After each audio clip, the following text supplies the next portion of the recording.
To make crispy fried chicken, keep watching this video. First, you're going to coat your chicken with yellow mustard. Then you're going to season it. I used adobo with Sazon,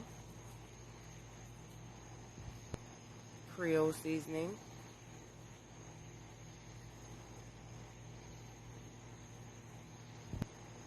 roasted garlic, rosemary, and sea salt. Season very heavy, and black pepper.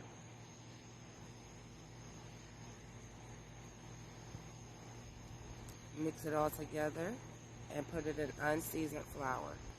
Shake, shake, shake. Then you're going to take a pinch of flour and test your oil to make sure it's hot enough, not water. Coat your chicken and put it in your hot oil. Fry it up. Make sure it's brown on both sides, and voila!